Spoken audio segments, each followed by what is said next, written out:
जल को ले रहे हैं।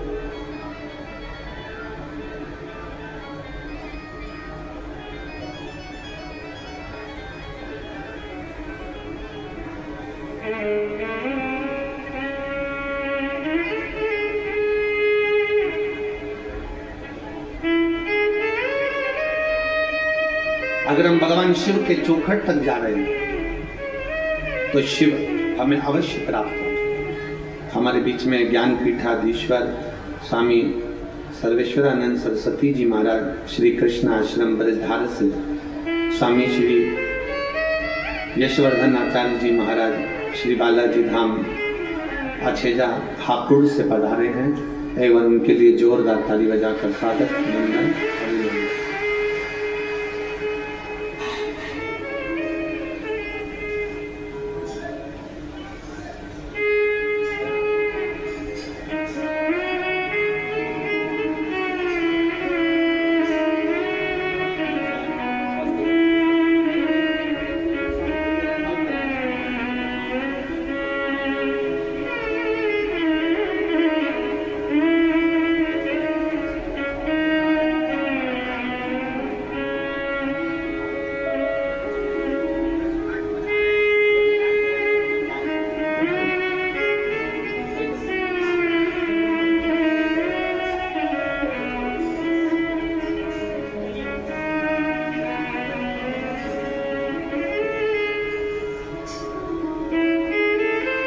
यदि शिव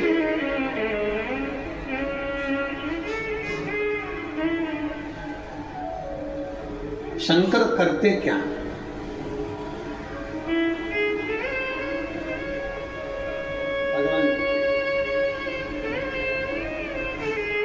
भगवान देवादिदेव महादेव का कार्य क्या?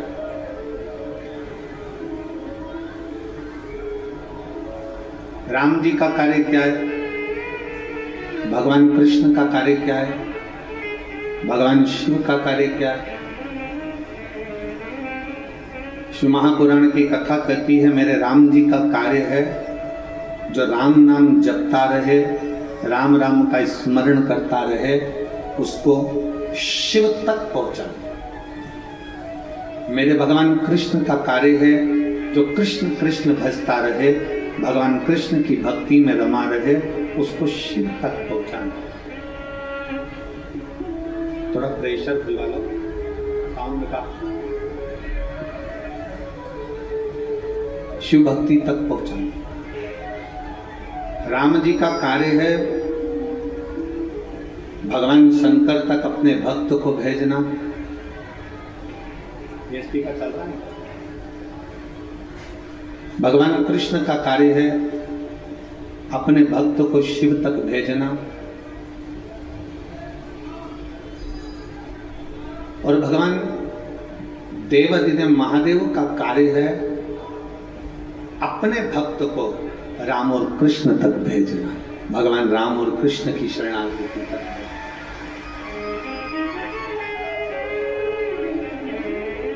एक कथा बड़ी सुंदर आती है शिव महापुराण में।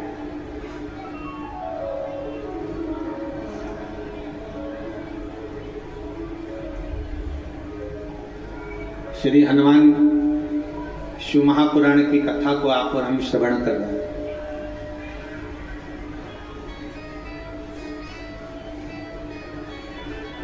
एक बार श्री देवऋषि नारद भ्रमण करते करते, देवऋषि नारद भ्रमण करते करते करते करते पांडवों के पास पहुंचे, पांडवों के करीब।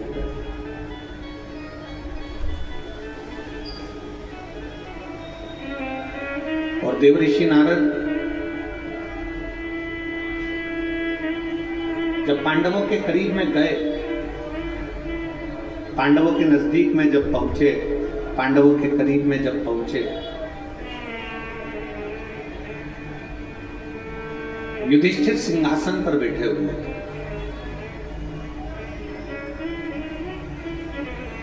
जैसे ही युधिष्ठिर ने देवऋषि नारद जी को देखा, जैसे युधिष्ठिर ने देवऋषि नारद को देखा, युधिष्ठिर अपने सिंहासन से खड़े हुए।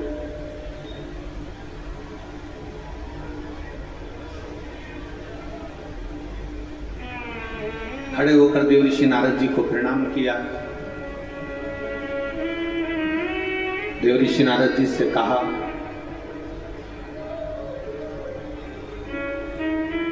कि आपका आगमन कैसे हो, आप किस लिए आए, आपके आने का कारण क्या।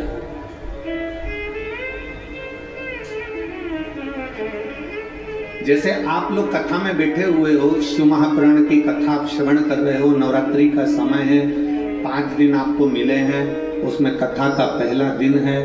आपसे अगर आप यहाँ बैठे हो और कोई आपसे पूछे कि आपका क्यों आना हुआ, किस लिए आए, कैसे आगमन हुआ, कैसे आना हुआ, क्यों आए, तो आप बड़े प्रसन्न होकर भगवान देवादिदेव महादेव का नाम लेकर कहोगे कि भाई हमारे हापुड़ क्षेत्र में, हमारे नजदीक में शिव महापुराण की कथा हो रही है और हमने सुना है कि जो शंकर की शरण जाता है, जो शिव की शरण जाता है, जो भगवान शंकर की कथा का तत्व ग्रहण करता है, जो भगवान शिव की अविरल भक्ति को प्राप्त करता है, तो मेरा देवादिदेव महादेव उसकी झोली खुशियों से भरता है।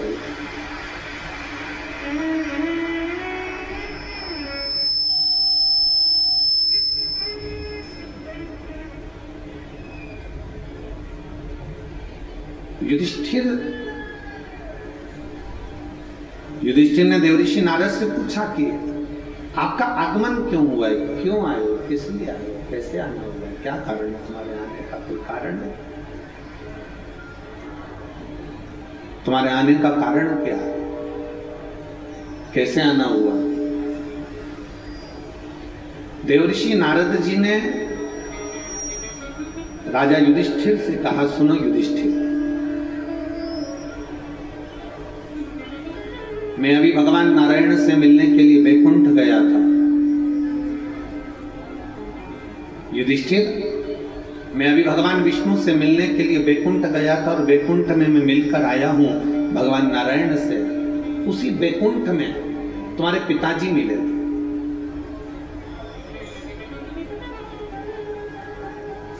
उसी वैकुंठ में तुम्हारे पिताजी का मिलना हुआ।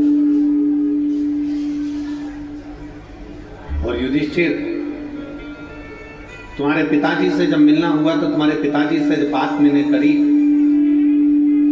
तो आपके पिता बड़े दुखी थे।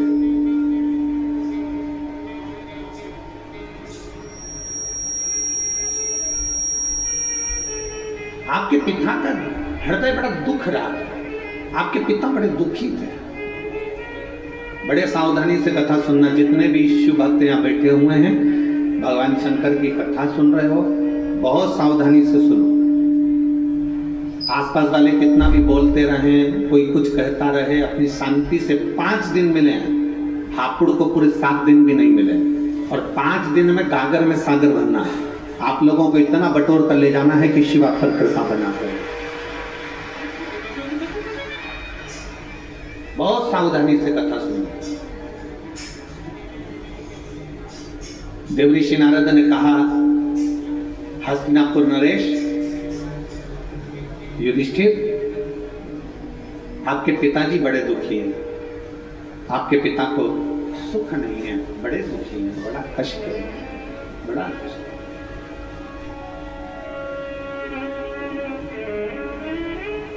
पांडवों में से अर्जुन, नकुल, सहदेव, भीम, युधिष्ठिर सभी ने हाथ जोड़कर कहा, हमारे पिता का दुखी होने का कारण क्या है।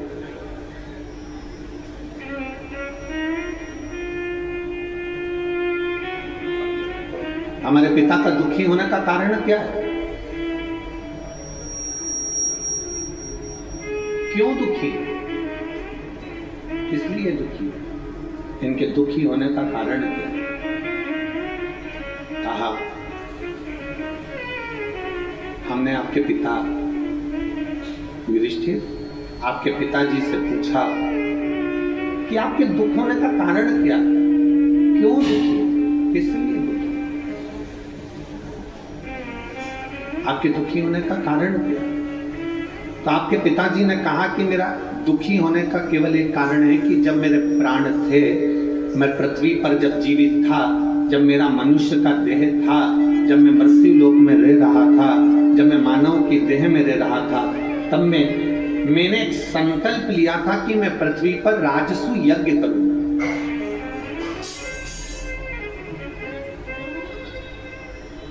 तब मैंने एक संकल्प लिया था कि मैं पृथ्वी पर एक राजसु यज्ञ करूंगा। और राजसु यज्ञ होने के पहले, राजसु यज्ञ कर पाता, राजसु यज्ञ तक मैं पहुंच पाता, उससे पहले मेरे प्राण छूट गए। राजसु यज्ञ के पहले मेरे प्राण चले गए।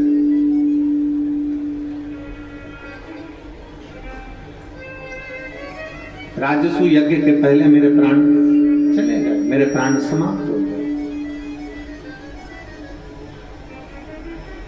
अब मुझे उसी चीज का दुख है कि मेरे राजसु यज्ञ के पहले मेरे प्राण चले गए, तो मैं चाहता हूं कि मैं जो नहीं कर पाया, मेरी औलाद, मेरे बच्चे, मेरे पुत्र उस राजसु यज्ञ को करें। शंभु शंभु शंभु। उस यज्ञ को मेरे बच्चे उस राजसु यज्ञ को करें। ये मेरा एक मन में भाव उत्पन्न हुआ।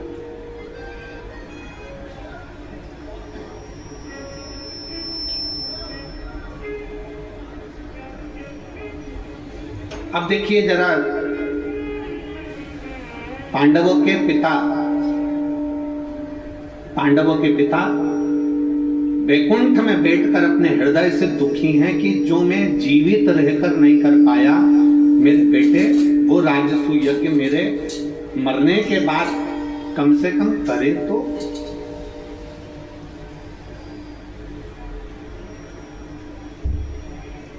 जिस राजसु यज्ञ को मैं नहीं कर पाया हूं, जिस राजसु यज्ञ को मैं कर नहीं पाया, जिस राजसु यज्ञ को मैं ना कर पाया और मेरे प्राण छूट गए, जिस राजसु यज्ञ को मैं करने वाला था और मेरे मन में आशा थी और मैं उसको कर नहीं पाया और मेरे प्राण चले गए, जिस राजसु यज्ञ को करने पहले मेरे प्राण चले गए, मेरे प्राण चले गए।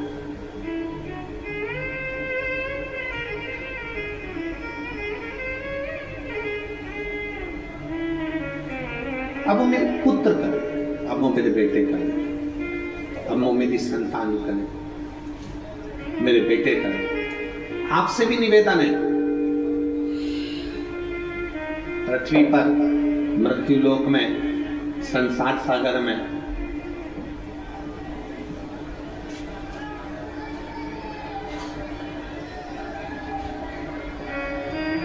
अगर आवाज नहीं जा रही है भाई, क्या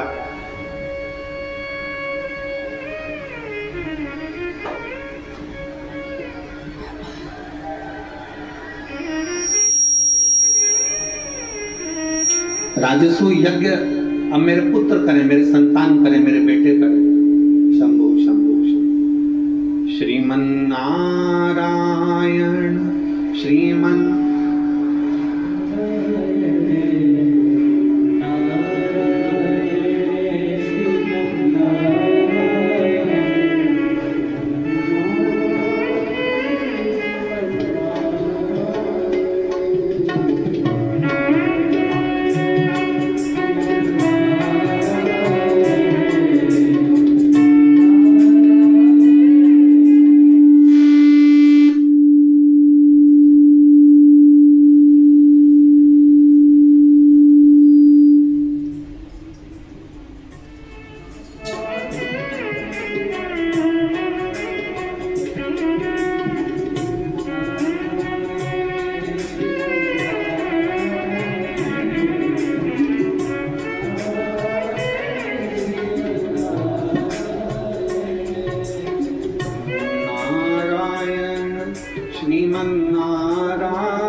नारायण श्रीमन नारायण नारायण श्रीमन नारायण नारायण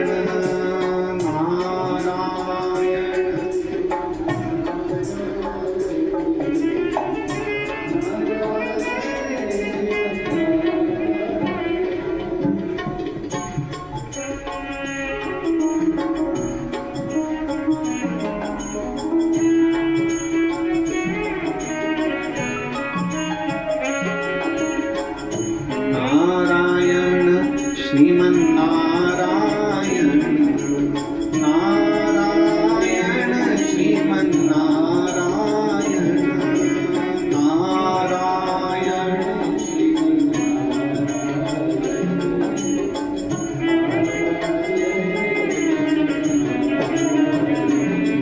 भगवान देवादिदेव महादेव भगवान शिव की कथा कर रही है। भगवान शंकर का चरित्र कर रहा है। शिव महापुराण की कथा वर्णन कर रहा है। शिव तत्व कर रहा है। जिंदा हो, जीवित हो, प्राण चल रहे हैं, जब तक शरीर के अंदर प्राण है, जब तक शरीर प्राण चल रहे हैं, तब तक भगवान की अविरल गति को प्राप्त करना। जब तक शरीर में प्राण चल रहे हैं, जब तक भगवान इस शरीर के अंदर प्राणों को चला रहा है, जब तक भगवान शरीर में प्राणों को दे रखा है, तब तक भगवान की अविरल गति को प्राप्त करना। जब तक शरीर चले, तब तक भगवान शिव की भक्ति करो। जब तक शरीर चले, तब तक भगवान शंकर की अविरल भक्ति को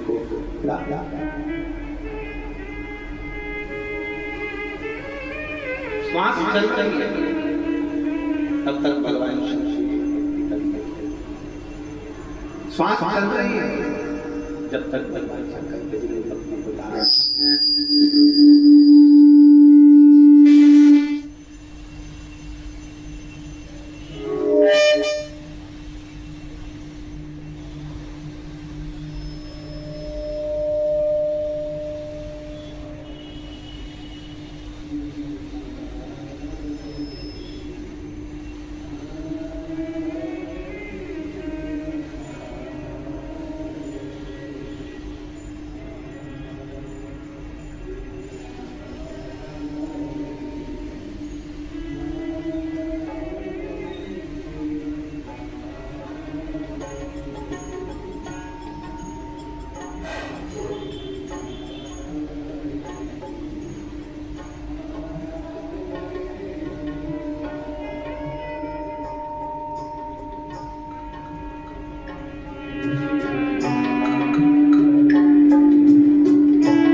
भगवान शिव की कथा कर रही है।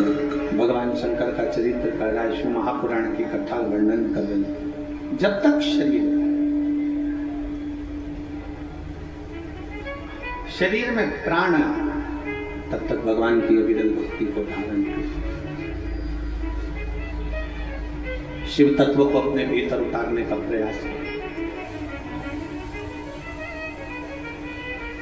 युधिष्ठिर से देवऋषि नारद जी कह रहे हैं कि आपके पिता दुखी हैं।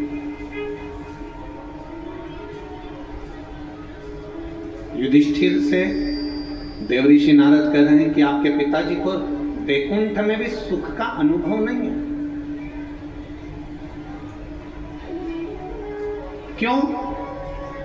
क्योंकि उसका एक कारण है कि उन्होंने संकल्प लिया था कि राजसू यज्ञ करूंगा और राजसू यज्ञ करने से पहले ही उनके प्राण चले।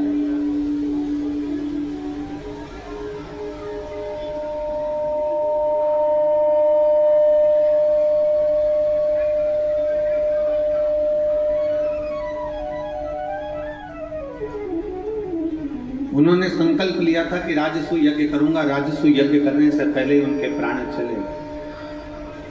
अब उनको ये बात खलती है, उनको ये बात अंदर से खल रही होती। इसलिए आप लोगों को कथा में हम बार बार कहते हैं, कथा के माध्यम से आप लोगों को बार बार वर्णन करते हैं कि शरीर है, प्राण है, और शरीर है, प्राण है, तब तक जितना बन सके अपने हाथों से सत्कर्म कर चलो, जितना बन सके अपनी जिह्वा से भगवान का नाम ले चलो, और जितना बन सके इन हाथों से मेरे देवाधिदेव महादेव की सेवा करते चलो, तो जीवन की सार्थकता सिद्ध हो। बोल बम का नारा है, जितना बने आपसे जितना, जरूरी नहीं।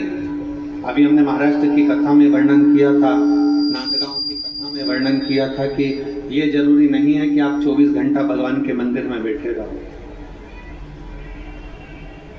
नांदगांव महाराष्ट्र की कथा में कहा था ये जरूरी नहीं है कि आप 24 घंटा तीर्थ में जाकर बैठे रहो। नांदगांव महाराष्ट्र की कथा में कहा था ये जरूरी नहीं कि आप 24 घंटा किसी तीर्थ में जाकर बैठ जाओ, किसी देवालय में जाकर बैठ जाओ, किसी शिवालय में जाकर बैठ जाओ, किसी मंदिर में जाकर बैठ जाओ। शिव महापुराण की कथा कहती है सबसे बड़ा आश्रम है गृहस्थाश्रम। संत 1000 माला जपेगा, उसको जो पुण्य मिलेगा, घर में रहने वाला व्यक्ति एक बार मुख से राम और कृष्ण कह लेगा, उतना पुण्य उसको एक बार में मिलेगा।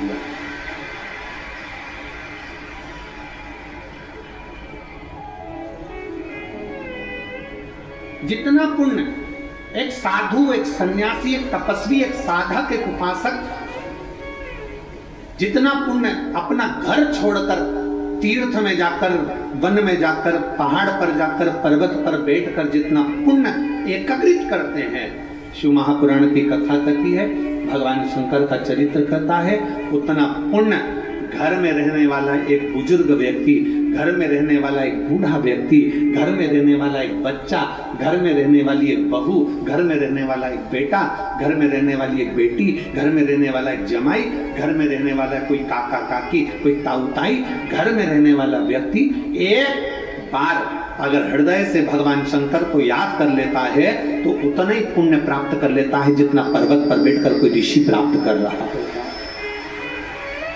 कोई ऋषि उस फल को एक क्षण में प्राप्त कर ले, एक क्षण।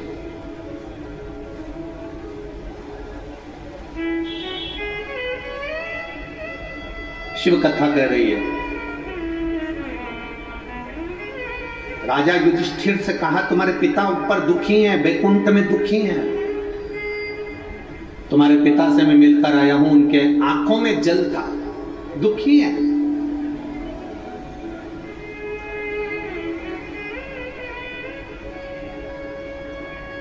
फिर निवेदन है, मन का सुखी सुखी है और मन का दुखी दुखी।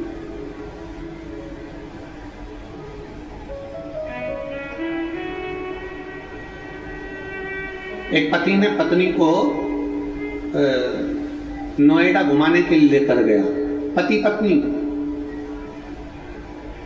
अब वो नोएडा घुमाने के लिए लेकर गया तो पत्नी नोएडा पहुंची, तो नोएडा में जाकर पत्नी ने देखा कि कितनी सुंदर सराफे की दुकान है, सोने चांदी की दुकान है, इतनी सुंदर दुकान है। तो पति ने कहा क्या चाहती है? पत्नी कहती है मुझे एक सोने का हार दिला दीजिए, एक सोने का।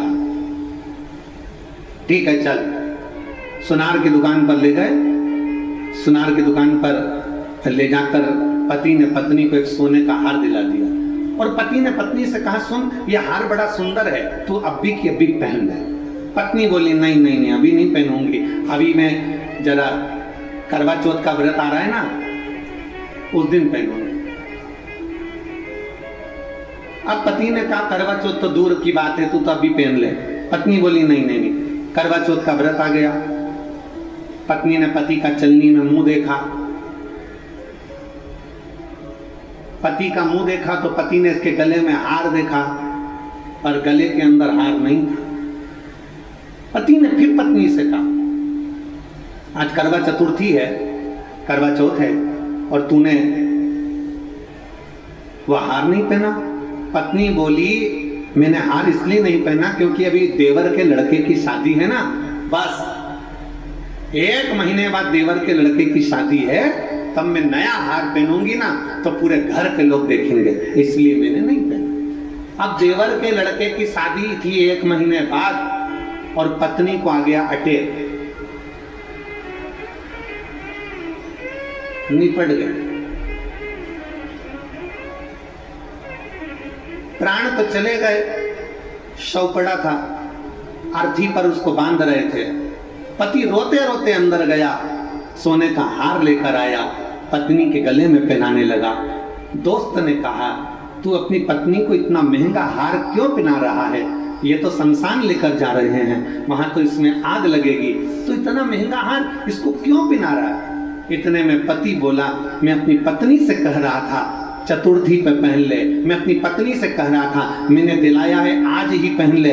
पत्नी ने कहा आज नहीं पहनूंगी, चतुर्थी पर पहनूंगी, चतुर्थी पर नहीं पहना, शादी में पहनूंगी। शादी के इंतजार में बैठी रही और उसके पहले उसके प्राण चले गए। इसलिए शास्त्र कहता है जो तुम्हें कल करना है वो तुम आज करो, अभी कर लो, फिर मौका मिले ना मिले। अब आप में से कई लोग ऐसे भी होंगे जो आ तो गए पहले दिन की कथा में, पर उनका मन था कि मैं तो कल रविवार है तो जाऊंगी, परसों सोमवार है तो जाऊंगी, मंगलवार है तो जाऊंगी, बुधवार है तो जाऊंगी, और उसके पहले निपट गई तो कौन देगा? अरे जाना किसने, कौन जानेगा?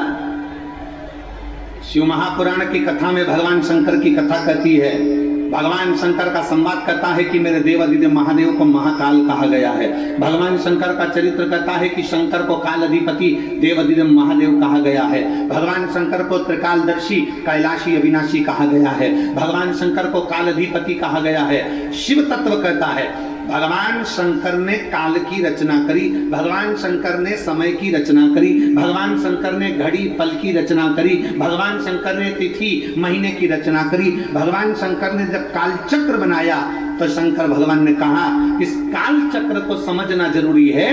जो समय आज तुम्हारा चल रहा है, जो समय अभी तुम्हारा चल रहा है, शिव महापुराण की कथा कहती है उसी समय पर अच्छा कर्म करते चलो, बात की कोई किसने देखा?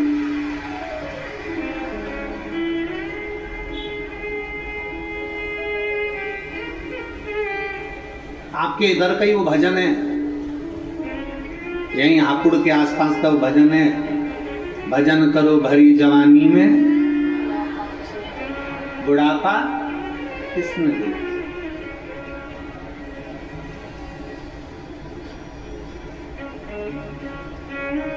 अभी हमने महाराष्ट्र की कथा में कहा था, हंस लो खिलखिलाकर,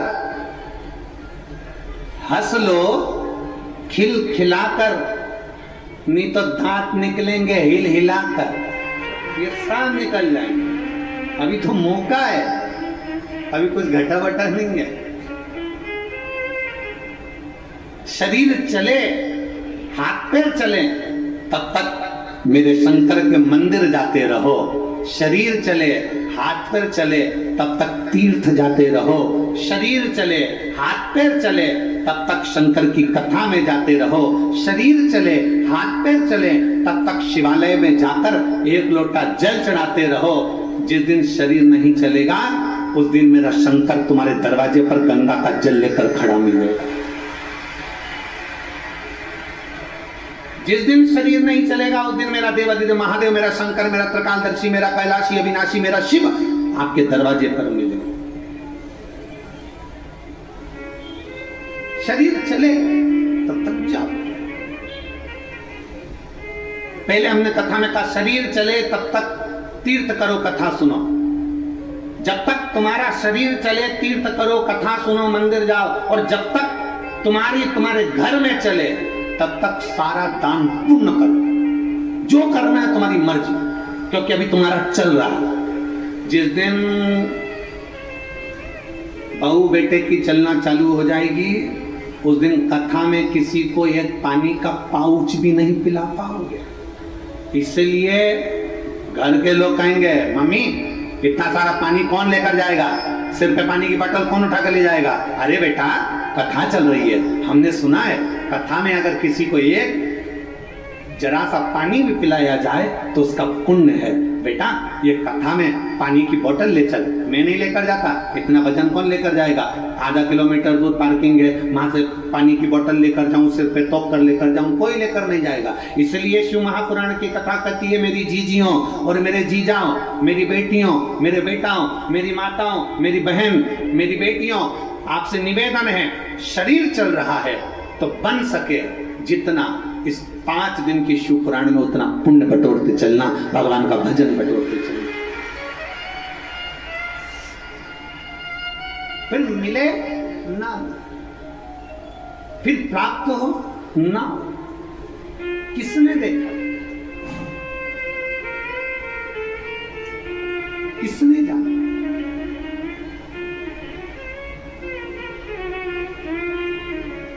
और धीमा बजाओ भोलानाथ डमरू, धीमा बजाओ, धीमा बजाओ भोलानाथ डमरू, धीमा, धीमा बजाओ भोलानाथ डमरू, धीमा बजाओ, धीमा बजाओ।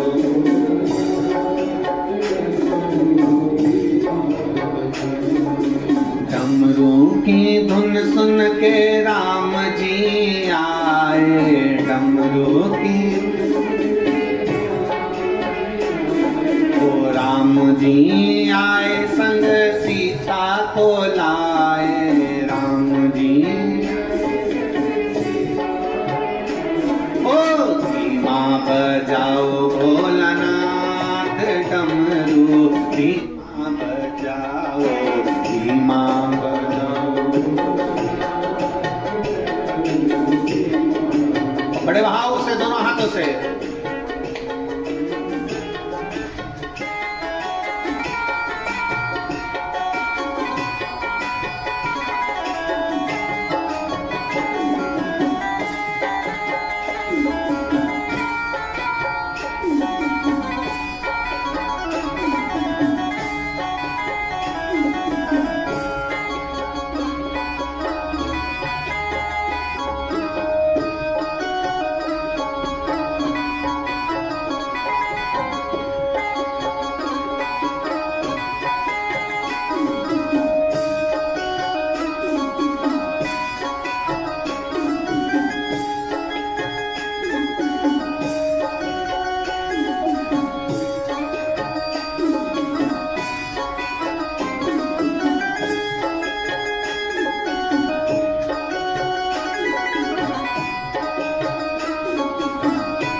डमरू की धुन के कान्हा जी आए, डमरू की धुन सुन के कान्हा जी, कान्हा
बजाओ बाबा धीमा बजाओ,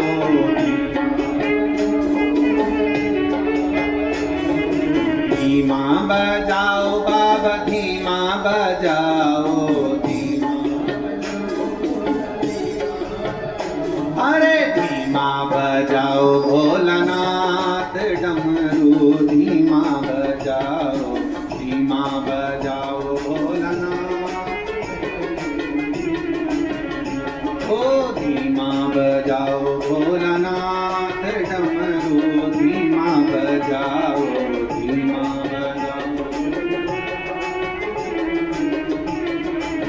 हार हार। अपने स्थान पर बैठकर भगवान शिव जी से इस पवित्र नवरात्रि के अवसर पर बाबा देवाधिदेव महादेव से अपने मन की बात बड़े भाव के साथ, बड़ी दूर दूर से आप लोग आए हैं, बाबा से प्रार्थना करो जिससे बाबा आपके मन के मनोरथ पूर्ण करें। जहाँ जगह मिले वहाँ बैठो और भगवान शिव जी से अपने मन की बात बड़े भाव के साथ करें। साथ में बोलेंगे, आपकी आवाज़ हम तक पहुँचे, इस व्यासपीठ तक पहुँचे और आपकी और हमारी आवाज़ बाबा देवाधिदेव महादेव तक पहुँचे। जहाँ जगह मिले वहाँ बैठकर भगवान शिव से अपने मन की बात बड़े भाव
शिव शंकर जपूं तेरी माला, भोले बाबा जपूं तेरी माला, भोला सब दुख काटो,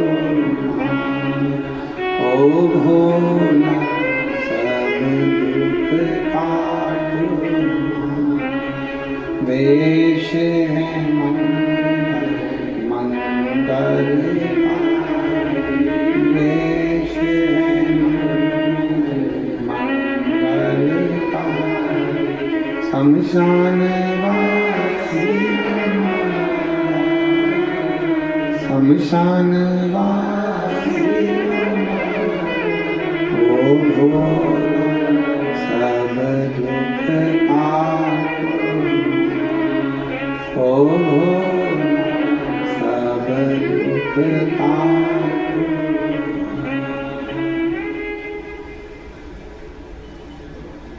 भगवान देवाधिदेव महादेव शिव की कथा को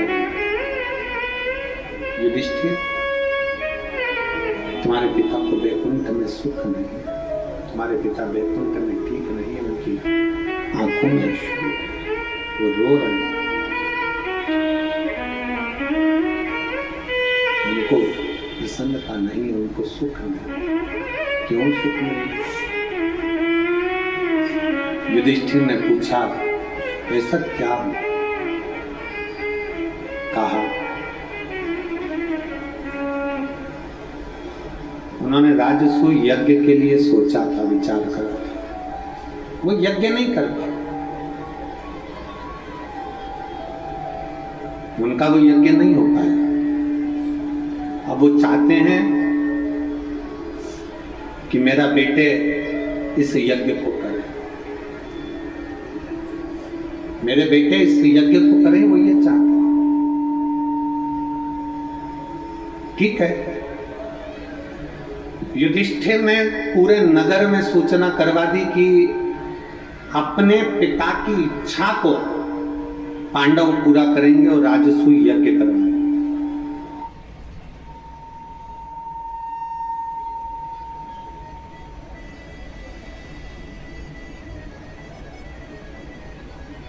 राजसूय यज्ञ करवाएंगे पांडव।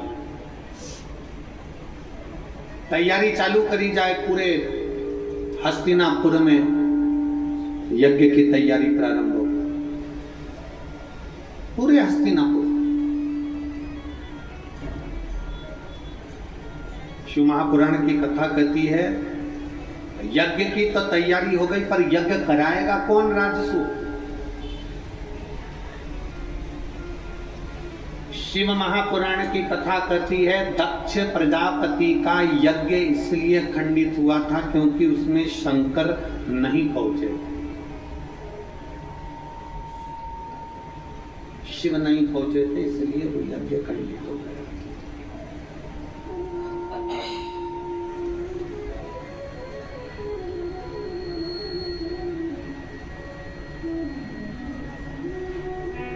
हमारे बीच में पंडित सुनील जी बराला जी, आयुष सराफा, अध्यक्ष राजमंत्री श्रम कल्याण परिषद, श्रम मंत्रालय उत्तर प्रदेश सदस्य के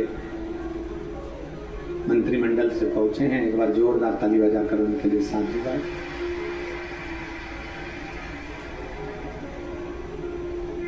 शिव पुराण कर रही है।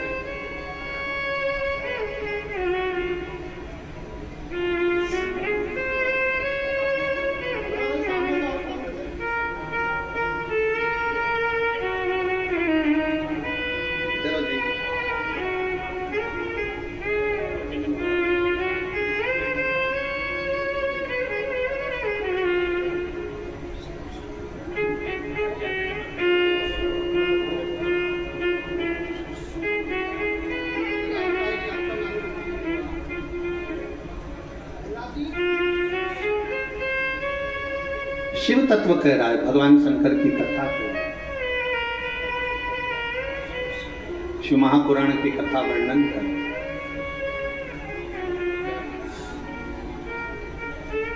हस्तिनापुर में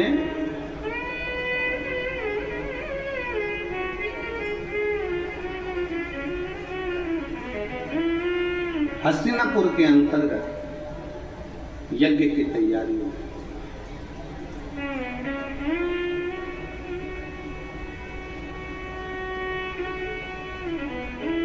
और हस्तिनापुर के अंतर्गत जब यज्ञ की तैयारी हुई तो भगवान कृष्ण ने युधिष्ठिर से कहा कि इस यज्ञ को कराए कौन?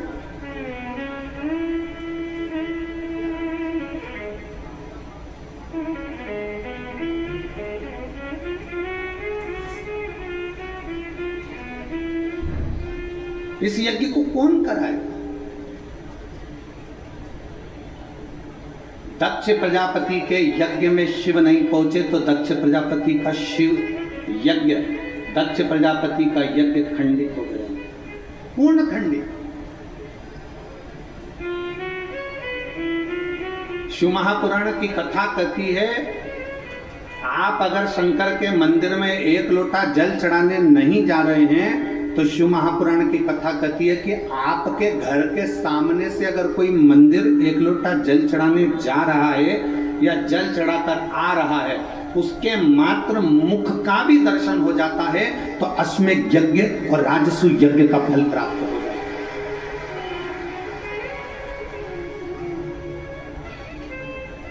अश्वमेध यज्ञ और राजसूय यज्ञ का फल प्राप्त हो जाता है।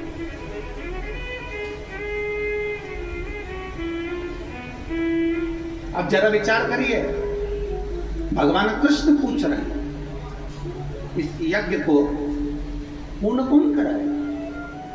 बिना शंकर का अगर कोई भक्त नहीं मिला, शिव का कोई भक्त, कोई ऋषिवर, कोई गुरुवर, शिव भक्त मिल जाए तो वो यज्ञ पूर्ण कराए। इस यज्ञ को पूर्ण कोई शंकर का भक्त ही करा सकता।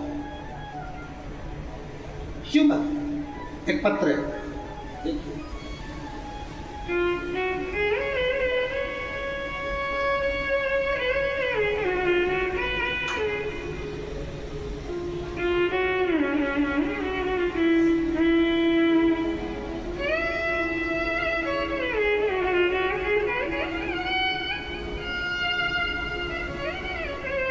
मैं सुनीता निर्वाण, सोहन निर्वाण, पता सोंदा रोड, बेगमाबाद, मोदी नगर, जिला गाजियाबाद से आई हूँ। कहीं बैठी हूँ तो हाथ हिला सकती हूँ। आप ही हैं? श्री शिवाय नमस्ते। एक बार वापिस हाथ हिला दो। श्री शिवाय नमस्ते। आ जाइए, बेलपत्र ले जाइए, आ जाइए।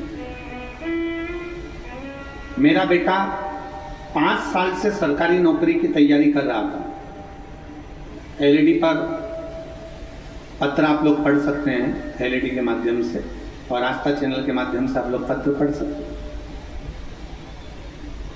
अनीता निर्वाण, सोहन निर्वाण, पता सोंदा रोड, बेगमाबाद, मोदी नगर, जिला गाजियाबाद। मेरा मोबाइल नंबर ये है। मेरा बेटा 5 साल से सरकारी नौकरी की तैयारी कर रहा था, लेकिन पेपर देने के बाद भी उसका कोई रिजल्ट नहीं आ रहा था। उसने प्राइवेट नौकरी करने के लिए मन बना लिया और सबके बहुत ताने सुनने पर उसने प्राइवेट नौकरी करने का दिल बनाया। तभी मुझसे पूछते, मेरे बेटे से पूछते, इतनी तैयारी कर रहा था, कोई रिजल्ट नहीं आया इसकी सरकारी नौकरी नहीं लगी। हम सब उदास हो जाते, मन दुखी हो जाता। मेरी बहन ने मुझसे कहा कि सावन के महीने में सीहोर वाला महाराज पार्थिव शिवलिंग का पूजन कराता है। तू अपने बेटे से बोल कि घर में बैठकर ऑनलाइन शिव महापुराण के अंतर्गत पार्थिव शिवलिंग का पूजन कर। हमने गुरुजी 2023 में बेटे से पार्थिव शिवलिंग का पूजन कराया। बेटे ने उसी दिन से शंकर के मंदिर जाना प्रारंभ करा और बाबा देवादिदेव महादेव की मैं कृपा का क्या वर्णन करूं गुरुदेव। 5 साल से नौकरी की तैयारी कर रहा था। उसी बीच में नवंबर के महीने में 2023 में कोसी कला मथुरा में आपकी कथा हुई। मैं मेरे बेटे को लेकर कथा में पहुंच गई। आप कहते हो कि कथा के पंडाल में अगर एक दिन की भी कथा सुनी जाए और बाबा से दिल से विनती करी जाए, जब श्री शिवाय नमस्तुभ्यम बोला जाता है, उसके पीछे नेत्र बंद कर बाबा से प्रार्थना करी जाती है, वो प्रार्थना बाबा स्वीकार करता है। मैंने भी कोसी कला में पहुंचकर अपने बेटे से कहा कि जैसे ही श्री शिवाय नमस्तुभ्यम गुरुजी बोले, उसके बाद में आप नेत्र बंद कर बाबा से प्रार्थना करना, बाबा सुनेगा जरूर। मेरे बेटे और मैंने कोसी कला की कथा में बाबा से विनती करी और बाबा ने 3 महीने तो जाने दो गुरुदेव, 3 दिन भी पूरे हुए और बाबा ने मेरे बेटे की कॉटन कारपोरेशन ऑफ इंडिया में मेरे बेटे का सिलेक्शन करवा दिया। आज मैं बाबा को धन्यवाद देने के लिए आई हूँ कि मेरे बेटे का ज्वाइनिंग हो गया। मैं बाबा को साधुवाद देने के लिए आई हूँ। ये शिव तत्व। एक पत्र और है।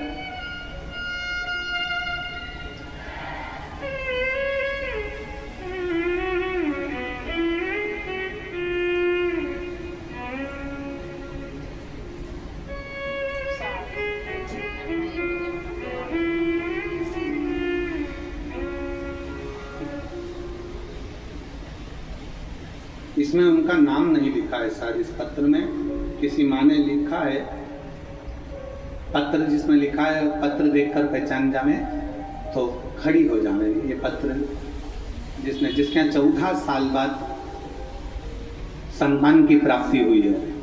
आप ही का पत्र है। बाबू आया है क्या? साथ में बच्चा आया है? लिया उसको, लिया। मैं बाबा का क्या वर्णन करूं गुरुदेव। 14 साल हो गए थे, पुत्र रत्न की प्राप्ति नहीं थी। मेरे पेट में रसोली हो गई थी, गांठ। डॉक्टर ने कह दिया था इसका ऑपरेशन जरूरी है और ये रसोली कोई साधारण सी नहीं है। हमने डॉक्टर के कहे अनुसार गोलियां तो ली पर रसोली समाप्त नहीं हुई। बाबा के मंदिर में जाना चालू करा और प्रदोष काल में शंकर जी के मंदिर में दिया लगाना प्रारंभ करा। आप कहते हो कि प्रदोष काल में शाम के समय शिव के मंदिर में अगर दिया जलाया जाए, सफेद आंकड़े की जड़ का प्रयोग करा जाए तो बाबा देता जरूर है। और आज मैं बाबा को धन्यवाद देने के लिए आई हूँ कि मेरे बाबा ने 14 साल बाद मुझे पुत्र रत्न की प्राप्ति कराई। मैं बाबा को यहाँ धन्यवाद देने के लिए। ये शिव तत्व, शिव ओघड़ी, और तेरी कृपा बिना न हिले एक भी अणु, लेते हैं श्वास तेरी कृपा से तनु। बखान क्या करूं मैं रातों के ढेर का, चपटी भभूत में खजाना गंगधार मुक्ति द्वार ओंकार भोले ओंकार। आयो शरण की हार शंभु तार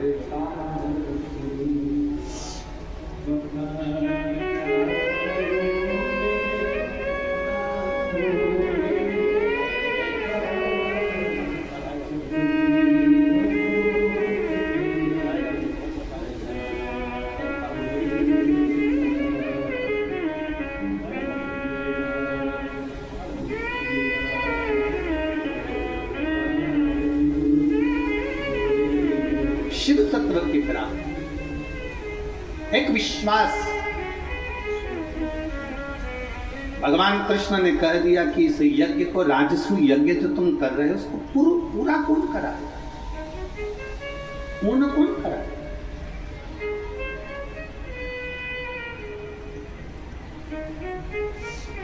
इसको पूर्ण कराए तो कराए कौन। युधिष्ठिर ने हाथ जोड़कर भगवान द्वारकानाथ से पूछा कि आप बताइए कि इस राजसु यज्ञ को पूर्ण कौन करे।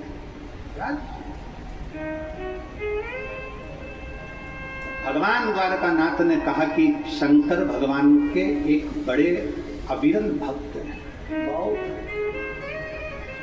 शिव के एक भक्त हैं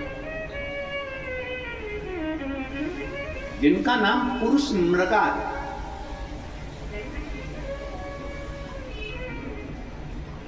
जिनका नाम पुरुष मृगा। एक बार आप भी बोलो उस नाम को, क्या नाम है। पुरुष मृगा। मृगा मतलब हिरण। पुरुष मृगा। आ जाओ।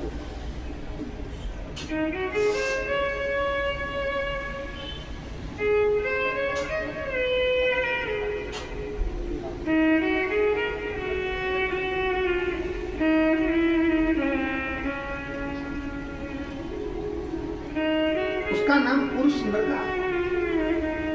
पुरुष मृगा।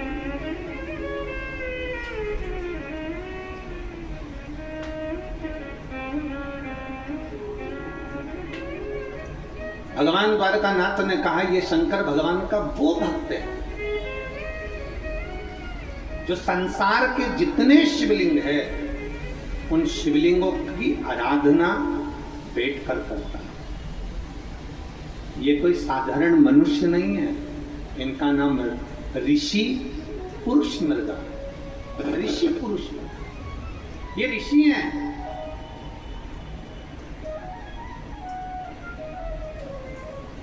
और निवेदन करूंगा इस पवित्र धरा पर, हापुड़ की इस पवित्र भूमि से, इस पावन प्रांगण से, नवरात्रि के इस पवित्र अवसर पर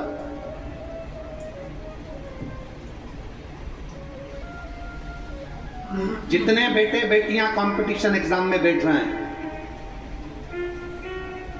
जितने बच्चे कंपटीशन एग्जाम की तैयारी कर रहे हैं, हमने पहले भी कथा में कहा उन बच्चों के लिए कि भरपूर मेहनत करो। जितनी मेहनत तुमने आज करी है इससे 4 गुनी ज्यादा मेहनत तुम करो। जितनी पढ़ाई आज कर रहे हो उससे ज्यादा पढ़ाई और करिए। भरपूर मेहनत करिए, परिश्रम करिए, पूर्ण कर्म करिए, रात दिन एक करो, विद्याध्ययन करो, खूब मेहनत करो।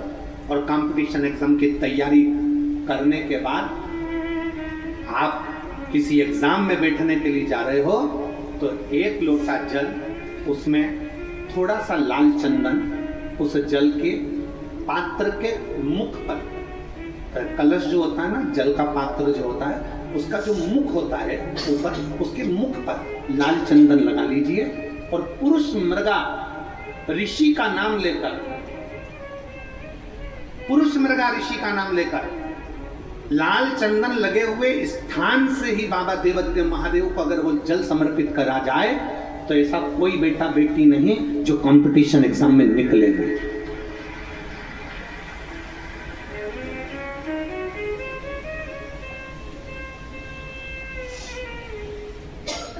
महाभारत की कथा कहती है, शिव महापुराण की कथा कहती है, भगवान द्वारकानाथ ने युधिष्ठिर से कह दिया कि इस राजसु यज्ञ को करने के लिए ऋषि पुरुष मृगा का होना जरूरी है। तो कहिए ऋषि पुरुष मृगा मिलेंगे कहाँ?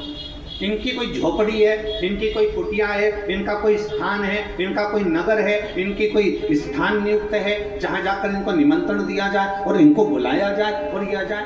तो कह दिया भगवान द्वारकानाथ ने, हम भी नहीं जानते कि शंकर के भक्त ऋषि पुरुष मृगा कहाँ रहते हैं, बस इतना मालूम है कि वो शिव के भक्त हैं।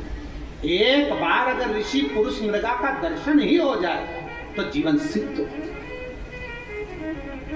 जीवन सिद्ध। भारत की भूमि के ये वो ऋषि थे जिनका मुख पुरुष की तरह था, जिनकी आधा धड़ छाती तक का शरीर, वक्षस्थल तक का शरीर पुरुष का था और वक्षस्थल से नीचे का बाकी का शरीर मृग का था। हिरण का शरीर था आधा शरीर तो पुरुष का था और आधा शरीर हिरण का था। ऐसे ऋषि पुरुष मृगा थे, पुरुष मृगा। भगवान द्वारकानाथ ने कहा हम नहीं जानते कि ये पुरुष मृगा कहाँ मिलेंगे, परंतु एक बात है, इनको लेने के लिए भीम को भेज दिया। भीम जा, भीम ने अपनी गदा उठाकर हां भरी, मैं ऋषि पुरुष मृगा को लेने के लिए जाऊंगा, मैं ऋषि पुरुष मृगा को लेने के लिए जाऊंगा। और आतुरता में भीम आगे बढ़ने लगे। इतने में द्वारकाधीश ने कहा रुक जा, ये भीम रुक जरा, जिस पुरुष मृगा को तू लेने के लिए जा रहा है ये पुरुष मृगा कोई साधारण ऋषि नहीं है। अगर मान ले तूने थोड़ी सी भी गलती कर दी तो ये पुरुष मृगा तुझे खा जाएगा। ये वो ऋषि है जो तुझे एक क्षण के अंदर निगल जाएगा। तेरी थोड़ी सी गलती हुई ना तो ये पुरुष मृगा तुझे निगल जाएगा, थोड़ी सी गलती।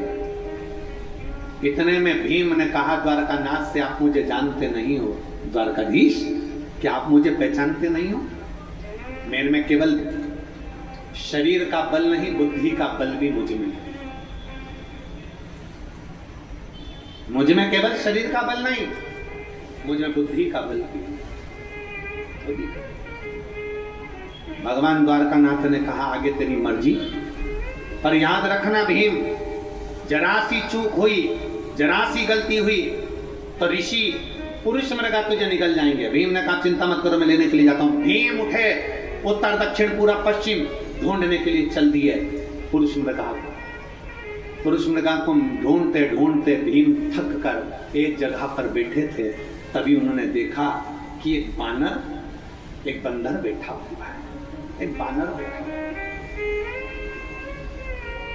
भीम ने आवाज लगाकर कहा तुम कौन हो?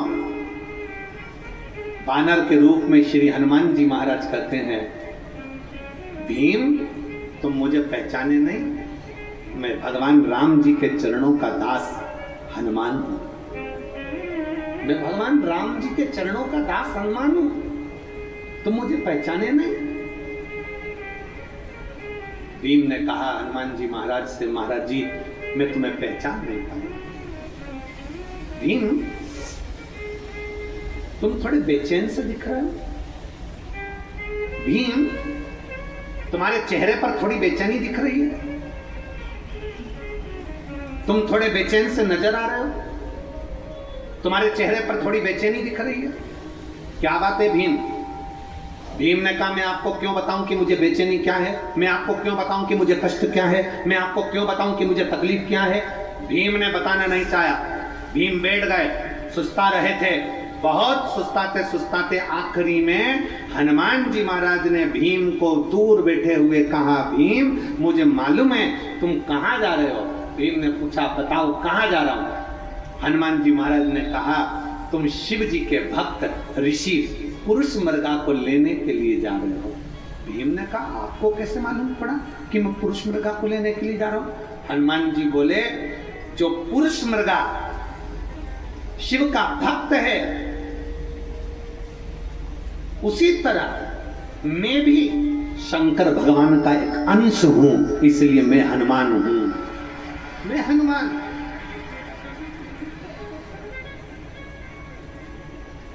मैं शिव जी का एक अंश हूं, इसलिए मैं हनुमान हूं। भीम ने हाथ जोड़कर कहा, आप जानते हो मैं क्यों जा रहा हूं? मैं सब जानता हूं, मैं सब जानता हूं। क्यों जा रहे हो, किस लिए जा रहे हो? तब भीम ने कहा कि तो ये बताओ कि ऋषि पुरुष मृगा कहां मिलेंगे?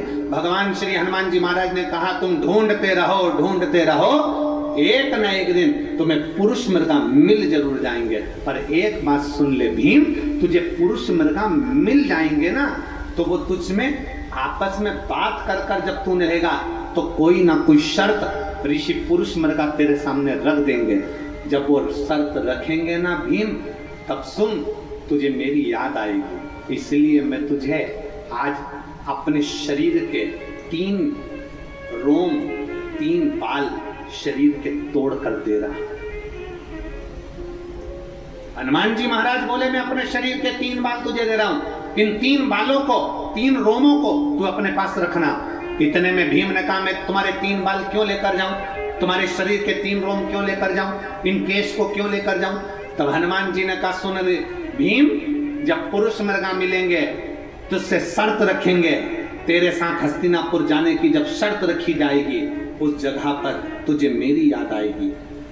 ऋषि पुरुष मृगा जब तुझसे शर्त रखेंगे, ऋषि पुरुष मृगा को रोकने के लिए मेरे शरीर का 1 बाल जब तू जमीन पर पटकेगा, उससे 1000 शिवलिंग उत्पन्न हो जाएंगे। दूसरा रोम पटकेगा, उससे 1,00,000 शिवलिंग उत्पन्न हो जाएंगे। तीसरा रोम जब तू पटकेगा, उससे 1 करोड़ शिवलिंग उत्पन्न हो जाएंगे। मेरे हनुमान जी महाराज ने कहा, भीम, जब तो पुरुष मृगा से संकल्प लेगा, कुछ शर्त रखेगा, मेरे शरीर के ये शिवलिंग प्रकट करेंगे। और सुन भीम, पुरुष मृगा की एक आदत है, जितने शंकर के शिवलिंग मिलते हैं उतने शिवलिंग की वो स्नान करके पूजन करता है, तब आगे बढ़ता है। अब तू सोच, 1 रोम से कितने शिवलिंग हैं? जम के बोलो जरा। 1000। दूसरे रोम से 1,00,000, तीसरे रोम से 1 करोड़। अब पुरुष मृगा 1-1 शिवलिंग की पूजन करेगा, तब जाकर कहीं आगे बढ़ेगा। उस जगह पर मेरे ये 3 रोम तेरे काम आएंगे। हनुमान जी ने अपने 3 रोम तोड़कर, 3 बाल तोड़कर भीम को दे दिए। भीम ने वो बाल संभाल कर रखे। पुरुष मृगा को ढूंढते ढूंढते आगे बढ़े तो ऋषि पुरुष मृगा मिल गए। पुरुष मृगा के हाथ जोड़कर निवेदन करा, जिस समय पर पुरुष मृगा शंकर की आराधना में लगे हुए थे, शिव की स्तुति में लगे हुए। ओम नमः शिवाय। ओम नमः शिवाय। ओम नमः शिवाय। ओम नमः शिवाय। ओम नमः शिवाय।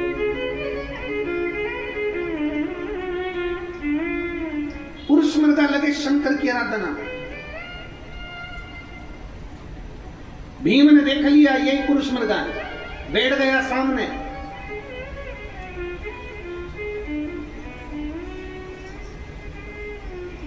बहुत अंतर है संस्कार और अहंकार, इन दोनों में बड़ा भारी अंतर होता है। संस्कार और अहंकार में बड़ा भारी अंतर होता है। संस्कारवान व्यक्ति स्वयं झुकता है और अहंकारवान व्यक्ति दूसरे को झुकाना जानता है।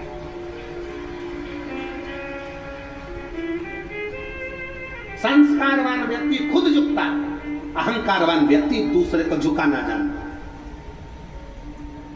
अहंकारवान व्यक्ति बार बार अपनी अहमता अहंकार को प्रदर्शित करता है। तुम मुझे जानते नहीं हो, तुम मुझे पहचानते नहीं हो, तुम मुझे जानते नहीं हो, तुम मुझे पहचानते नहीं हो। और होता है।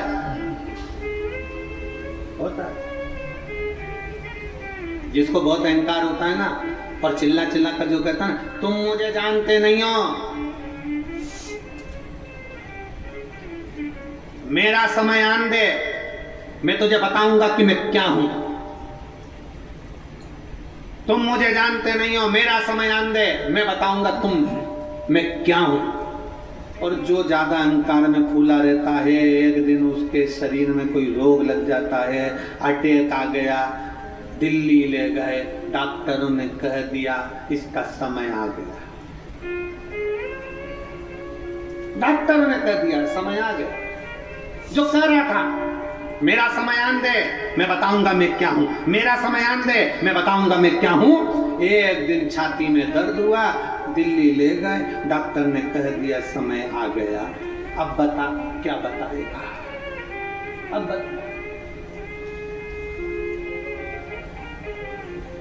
समय तेरा था। शिव महापुराण की कथा कहती है, 5 दिन की शिव महापुराण की कथा आपके हापुड़ क्षेत्र में हो रही है। 5 दिन की शिव महापुराण की कथा ये उत्तर प्रदेश की पवित्र भूमि पर हो रही है। अपने मुख से कोई ऐसा शब्द मत कह जाना 5 दिन में कि बाद में पछताना पड़े। इसलिए प्रयास करना प्रेम से, दिल से, आनंद से शिव महापुराण की कथा। कोई ऐसे शब्द का संबोधन न करिएगा। शिव तत्व है क्या? शंकर की कथा है क्या? एक पत्र है,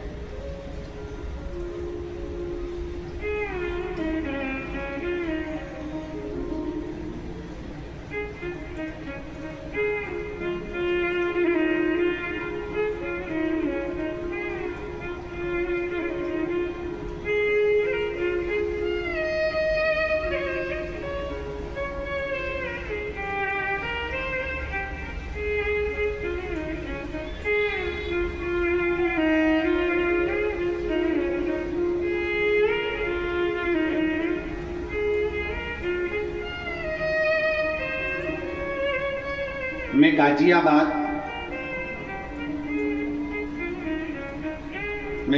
गाजियाबाद चिप्पायाना, कोई गांव का नाम लिखा है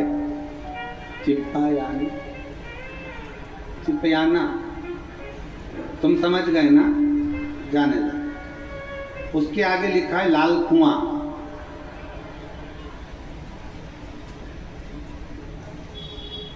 मेरा फोन नंबर, मोबाइल नंबर ये है।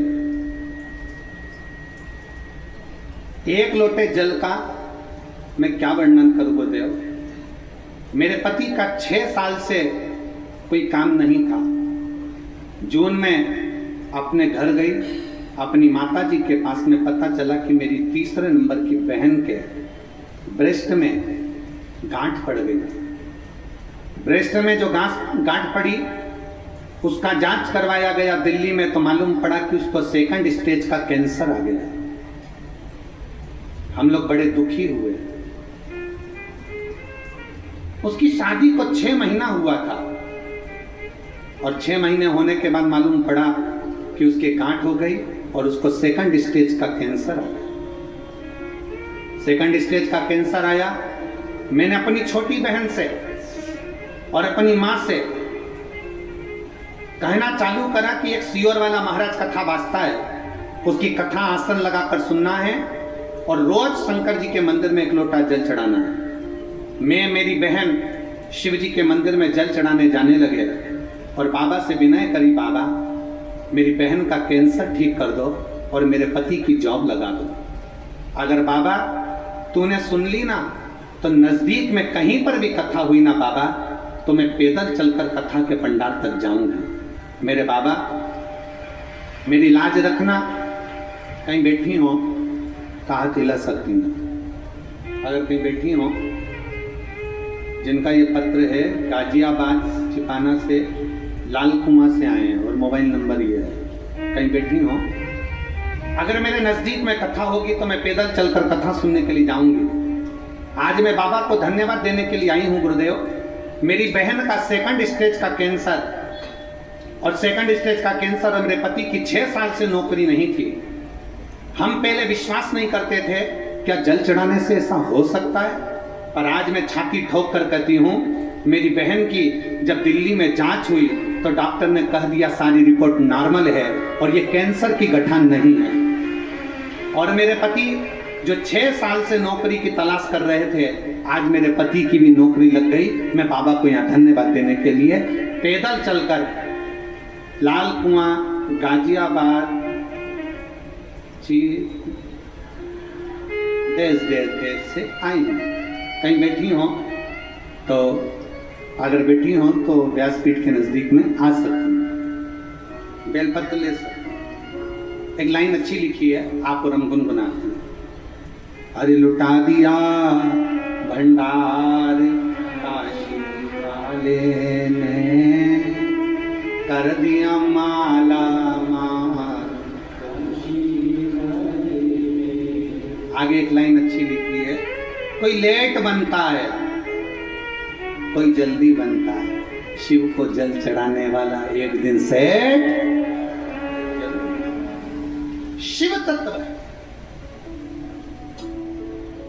शंकर ओघड़ी है, शिव ओघड़ी। कितना किलोमीटर है ये, यहां से कितना किलोमीटर दूर है? गाजियाबाद देश लाल कुआं कितना?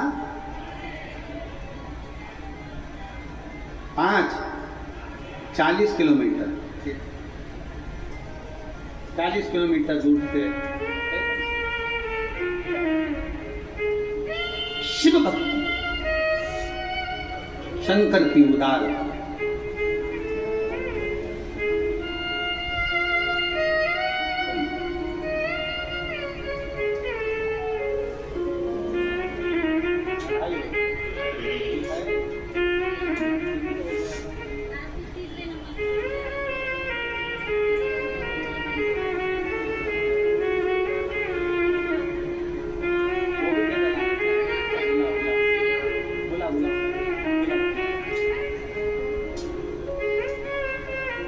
चालीस किलोमीटर दूर से